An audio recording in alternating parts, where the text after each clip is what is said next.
They gave me a glass plaque shaped like a kidney bean and a lukewarm round of applause. 5 incredible years, my manager beamed, handing it to me like I'd won a toaster at a PTA raffle. It still had the barcode sticker on the back. You've been such a bridge, he said, especially with our friends in Tokyo. I smiled and said thank you, the same way you thank someone for handing you a paper straw at a steakhouse. I'd spent 5 years translating not just language, but culture, expectations, nuance, and tone. I'd saved their asses more times than I could count. Once, I diffused a $2.3M misunderstanding because someone thought prototype meant final product in an email chain. But sure, clap, plaque, move on. Then came the quarterly staff meeting. The budget report flashed on screen, and I saw a line item for Tokyo travel expenses that made me tilt my head like a dog hearing jazz. It didn't add up. 3 trips billed to the client, none of which I was looped in on, and I always handled the Japan coordination. So I asked, casually, hey, just a heads up, are those Tokyo trips listed from Q2 internal or client-facing? I didn't see those on our shared calendar. The silence hit harder than any answer. Few eyes darted around. Someone coughed. My manager's jaw clenched so tight it looked like he was grinding teeth into diamonds.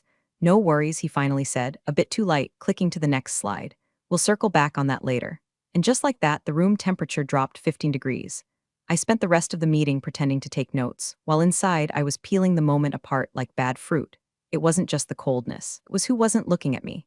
The VP of Ops, who usually made dad jokes about my fluent wizardry, wouldn't meet my eyes. The new guy, Tom, fresh off LinkedIn and still shiny with ambition, kept glancing at me like he knew something I didn't. That's when it hit me. They were circling wagons, and I was on the wrong side of the campfire. Look, if you're this far in and enjoying this corporate horror novella, do me a solid. 97% of folks listening don't hit that subscribe button, and I'm out here trying to hit my first ever 10,000 subscribers. It's free, it helps more than you think, and I promise not to make you sit through 5 minutes of Squarespace ads before I get to the juicy betrayal. Deal? Back in the meeting room, the slide deck droned on. Marketing numbers, sales wins, culture goals. I was nodding, but not really listening. I was doing math, trying to figure out how many calls I'd made in the last year alone with our Tokyo partner. How many times I'd stepped in mid-meeting to explain that yes in Japanese can mean I hear you, not I agree. They were setting something up, shuffling things around, and whatever it was, it didn't include me. Afterward, Tom approached with this awkward, toothy smile. Hey, he said, I might be joining some of the Tokyo Zooms next week. Just to, shadow you a bit. Learn the ropes, I stared at him. Tom's Japanese vocabulary consisted of sushi and PlayStation. But he had a polo shirt and confidence, so of course he was being groomed for something. Sure, I said. Just don't try to wing it. Tokyo doesn't bluff. He laughed like I was joking. I wasn't.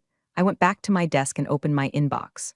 One new invite, a Japan logistics review meeting without me. Tom was on it, so was my manager. I wasn't even CC'd. My screen blurred for a second. I blinked. Took a breath. That glass plaque on my desk suddenly looked like a tombstone.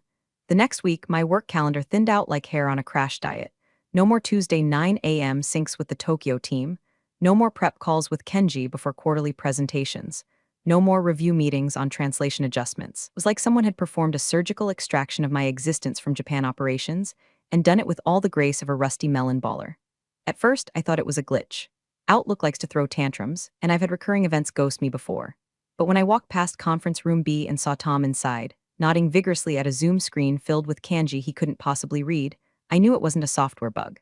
I tapped the glass and stepped. Hey, I said casually, scanning the screen. I caught a glimpse of the Tokyo logistics manager mid-sentence.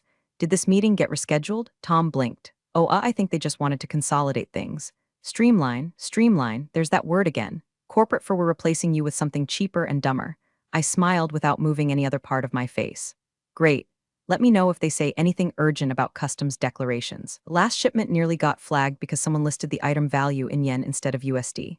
Tom nodded like he understood. He didn't. Back at my desk, I opened the email chain from earlier that morning. Subject line Tokyo shipment ETA update. My name was gone. They'd started CCing a generic ops inbox, and bless his soul, Tom. When I tried replying to loop myself back in, the thread magically stopped updating. It was like I'd been shadow banned by my own job. I sat there, staring at the screen, feeling that itchy crawl of dread behind my ears. Something was happening, not fast, not loud, but steady. I was being erased. Every so often, someone from another team would stop by and compliment me. Hey, heard Tokyo was super impressed with the Q3 call. That was all you, right? And I'd nod, paste on a smile, and pretend I wasn't reading between lines of digital exclusion. What made it worse, what really twisted the knife, was how cordial they were. My manager still asked how my weekend was. Still gave me a thumbs-up emoji when I finished a draft early. Still used my name in Slack like I was part of the team. all while yanking the floor out from under me one meeting invite at a time. Tom started showing up at my desk twice a day. Got a quick one for you, he'd say, holding up his laptop like it was a crime scene photo. What's the difference between Yoroshiku wange shimasu and Atsuker-sama desu? I keep hearing both in the same meeting. I wanted to say one means let's work well together and the other means please never talk to me again unless there's fire. But instead I gave him the corporate safe version. Explained context, cultural nuance, saved him from humiliating himself and, by extension, the company. Again, but I noticed something else. My name started disappearing from the translation notes. The live documents we kept for internal reference were suddenly view-only for me. Comments tagged to me got reassigned to Team Japan Ops, which, by the way, wasn't even a real department. It was Tom, and a manager who once asked me if Japanese people actually bowed that much or if it was just a movie thing. One afternoon, I saw a file open in our shared drive labeled Transition Plan Tokyo Client. No author, no description. I clicked it. Access denied. I laughed out loud, in the middle of an open floor. A dry, brittle thing that made the intern across from me look up like I'd just cracked a joke about death at a baby shower. That night, I didn't go home angry. I went home still. The kind of still that comes before the tide turns. The kind that waits. Because I didn't need to make noise to prove I mattered. All I had to do was disappear, and wait for the silence to speak for me. The meeting invite landed in my inbox like a turd wrapped in ribbon. Quick touch-based performance alignment. No agenda, no warning. Just a 2:00 p.m. surprise from HR with a CC to my manager and someone from employee success, which, as every corporate veteran knows, is code for you're about to get metaphorically smothered with a throw pillow. I walked in carrying a notebook and a pen I didn't need. Reflex, habit, hope maybe they were already seated. Manager on the left, HR on the right, both pretending this was casual, like I'd stopped by for coffee and career advice, not a corporate shanking behind a conference room curtain. Thanks for making time, HR chirped like I'd had a choice. We just wanted to touch base, my manager said, folding his hands like a sitcom dad about to ground his kid for joyriding the minivan. There's been some feedback. I blinked. Feedback. Nothing major, HR jumped in, already soothing. We just want to make sure you're feeling aligned with the team. Lately, there's been some concern that your role has become overly siloed, especially around the Tokyo account. Siloed. I repeated it like I was tasting spoiled milk. You mean the one I've managed for 5 years without a single escalation? It's not about performance, my manager said quickly, too quickly. You've been instrumental. It's more about collaboration. We've heard from several colleagues that working with you has become, well, challenging, that you tend to control the process. I speak Japanese, I said, flat, calm, like a knife left on a table. I don't control the process, I translate it. You brought in someone who thinks arigato is a type of noodle. They exchanged a glance, the kind of micro-expression HR trains for, sympathetic but firm. The expression of people who have already signed the form behind your back. That's not the point, HR said, eyes on the script. We believe you may thrive better in an environment that allows more autonomy, where your skills can be appreciated more fully. There it was. The corporate breakup speech. It's not you. It's the org chart. My pen clicked itself shut in my hand. We'd like to offer you a generous severance, she continued, slipping a manila envelope toward me like it was a severed finger in a mob movie. Standard NDA terms, 1-month pay, extended COBRA, and we'll mark your exit as voluntary. A smooth transition. I didn't touch it. What happens if I don't sign? Then we proceed with formal termination. No severance. And your access will be revoked immediately. So polite, so surgical. The way they gut you and offer you a band-aid with their initials on it. I leaned back in my chair and studied them. HR, with her practiced empathy. My manager, suddenly fascinated by a hangnail on his thumb. You're cutting off your only translator because you're uncomfortable with being questioned. And you're handing one of our biggest international clients to a guy who uses Google Translate and hopes for the best. We're restructuring, he said quietly. You believe in empowering the team. No, I said, you believe in obedience. And I didn't roll over when I found 3 phantom trips to Tokyo billed to a client who never approved them. Their silence was so loud it felt like another person in the room. HR cleared her throat. This isn't a legal discussion. Good, I said, rising, because lawyers bill more than I do. I didn't slam the door. I didn't yell. I just walked out like a woman carrying her own execution file. Back at my desk, I tapped my keyboard. Locked out. Slack, logged off, Outlook gone. My name might still be on the glass plaque, but in their system I was already a ghost. I didn't cry. I didn't scream. I didn't throw a chair through a window like some caffeine-fueled LinkedIn war story. I walked out with my spine straight and my expression set somewhere between pleasantly bored and just remembered I left the stove on. I said nothing. Not a single syllable to the team, not even when Tom gave me that sheepish, apologetic half-wave as I passed his desk, like we were both in on some joke neither of us could laugh at. My badge still worked on the elevator. I took the long ride down without blinking. People around me chatted about lunch spots. I listened to the ding at each floor like it was counting down something important. By the time the doors slid open to the lobby, I'd already decided, I wasn't going out like a ghost. Not really. The night before, I'd had a feeling. One of those gut-deep tugs you get when the air changes. So while they were busy laying the groundwork to boot me, I was laying my own. I'd logged in, remote accessed the client communications archive, the whole corpus of emails, call transcripts, and translation logs with our Tokyo partners. I didn't take everything. I didn't need to. Just the threads that mattered, untranslated memos labeled priority, marked as read by people who couldn't tell a haiku from a haiku machine gun. Internal notes passed off as reviewed but never responded to. Calls where I flagged concerns about logistical delays, only to be ghosted in favor of streamlining. There were 3 memos from the Tokyo procurement director, all written in formal Japanese, all left in limbo. No action taken, no response. One of them explicitly asked for confirmation on budget overages from Q2, the same period I'd questioned in the staff meeting. The email was over 2 months old. No reply, no translation. It had been marked low priority by a project manager who once asked if Tokyo was ahead or behind us in time because of the equator. I saved them. I zipped them into a folder and gave it a name only I would recognize. Shikata ga nai zip, a phrase that translates loosely to "it can't be helped." A cultural shrug, but not the kind that lets things slide. The kind that acknowledges you're about to endure something and then endure it strategically. I transferred it to a personal drive, encrypted, twice, then deleted my digital footprints like a surgeon suturing their own wound. When I handed in my badge, I smiled at the front desk guy. "Off to better things," I said. He gave me a confused thumbs up. Don't think he knew I was leaving. Outside, the sky was gunmetal gray and smelled like distant rain. I stood for a moment watching traffic blur by, phone in one hand, coffee in the other. My inbox was gone. My login credentials nuked. But the damage wasn't in what they took away. It was in what they left behind. See, here's the thing about being the translator. You don't just know what people say, you know what they mean. You know the difference between a nod and a silence, between polite disapproval and quiet rage. And more importantly, you know when someone feels disrespected. Tokyo hadn't felt heard in months, and now the only voice they trusted had just been erased like a typo. Fine. I'd let them find out what it's like to talk to Japan without subtitles. The best revenge, I realized, isn't always sabotage or spectacle. Sometimes it's the sound of nothing, echoing down a boardroom line while the contract renewal deadline creeps closer and no one on your end knows how to ask, "Do we still have a deal?" In the right language. I tossed my coffee into the trash, smiling faintly as it hit. And then I went home to write an email. That night, I sat on the floor of my apartment in sweatpants and silence, my laptop perched on an old IKEA table that shook like a leaf every time I touched it. Frozen Trader Joe's meal wept steam in the microwave. My inbox, my real one, the personal one, blinked with junk mail, online bills, and one email thread I hadn't opened in months. Subject line in Japanese, "Let's go together." Translation, "Let's meet again someday." It was from Naoko Sato, Director of International Strategy at our Tokyo client's headquarters.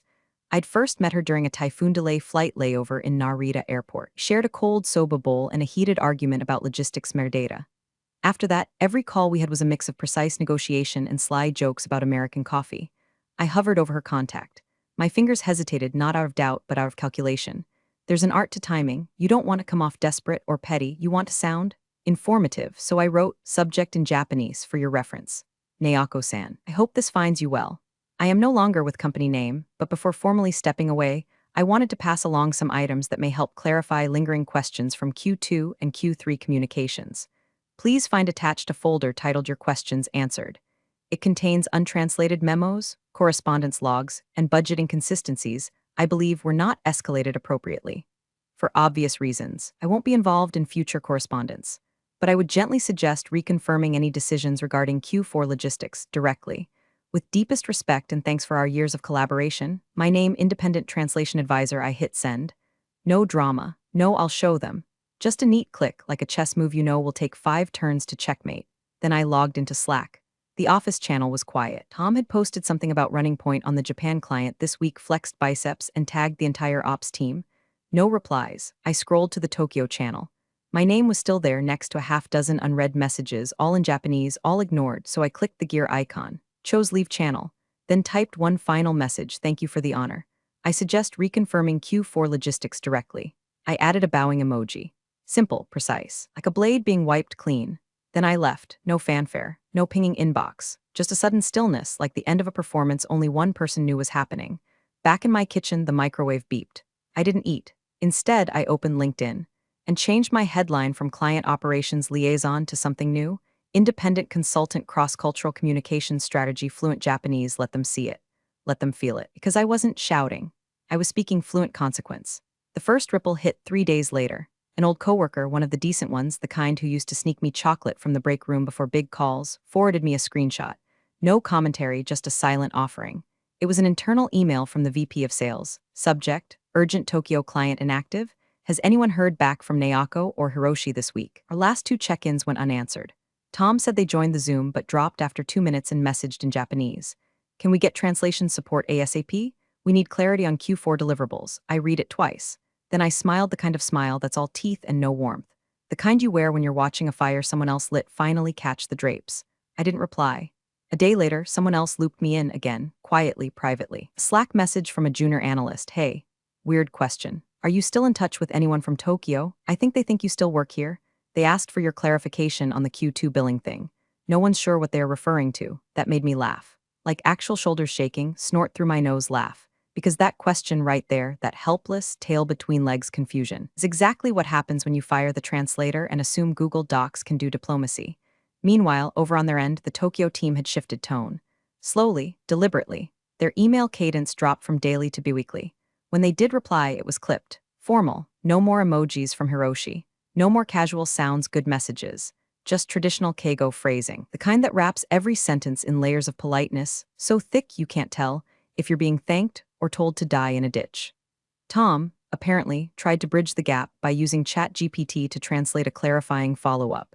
He told someone it came out, as we honor your grandmother with great milk.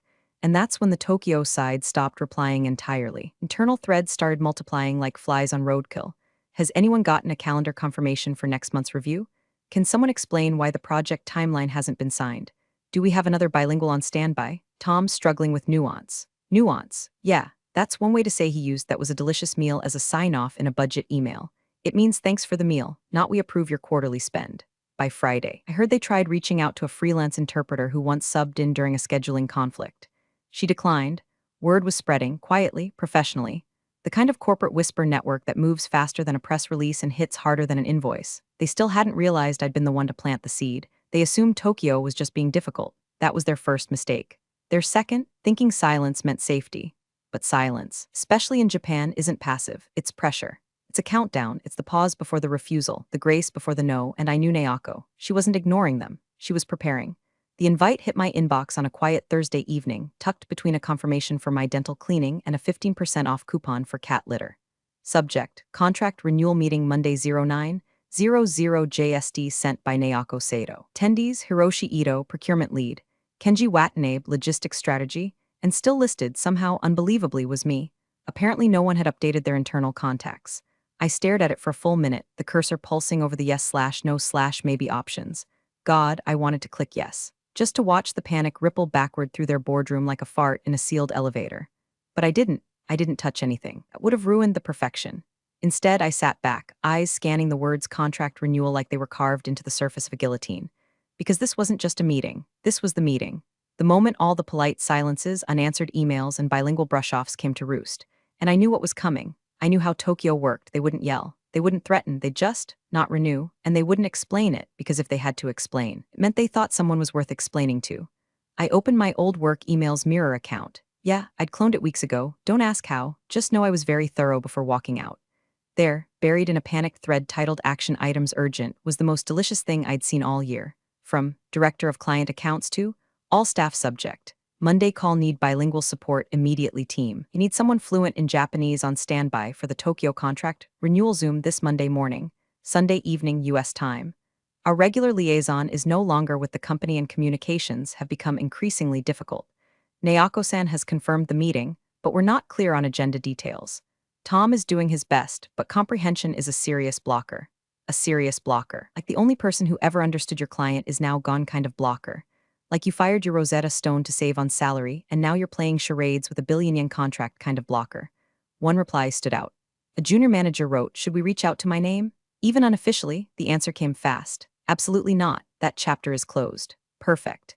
They were about to walk into a meeting with no translator, no context, and no clue. The agenda said contract renewal, but what it really meant was Judgment Day. And here's the thing about Naoko, she doesn't play games. When she schedules something under that title, it's not to discuss terms, it's to deliver decisions. I closed my laptop, poured a glass of wine, and stared out at the rain tapping softly against my window. Each drop felt like a countdown tick. 3 days. 3 days until they learned what silence sounds like when it finally speaks. The call opened at 7 o'clock p.m. Eastern sharp. Tom had ironed his shirt. You could tell because the collar was stiff in a way that screamed I tried. 3 other faces blinked into view from our U.S. team: Sales Director Dana with her glazed zoom eyes, VP of Ops chewing his lip like it owed him money, and someone from legal who looked like he'd rather be buried in a hole with no Wi-Fi. They were trying to look confident, professional, like they were about to negotiate, not beg. And then, right on time, Tokyo joined. Naoko appeared first. Her video background was a soft gradient of pale gold, the kind of minimalist aesthetic Americans mistake for Zen, but which actually screams we are more prepared than you will ever be. Hiroshi joined seconds later, nodding politely. Kenji followed, expression calm, unreadable. Then came the moment. Dana leaned forward, all teeth. Thank you for joining us today, Naoko-san. We're very excited to go over the revised contract and ensure everyone is aligned moving forward. Pause, Naoko blinked, tilted her head, and then spoke.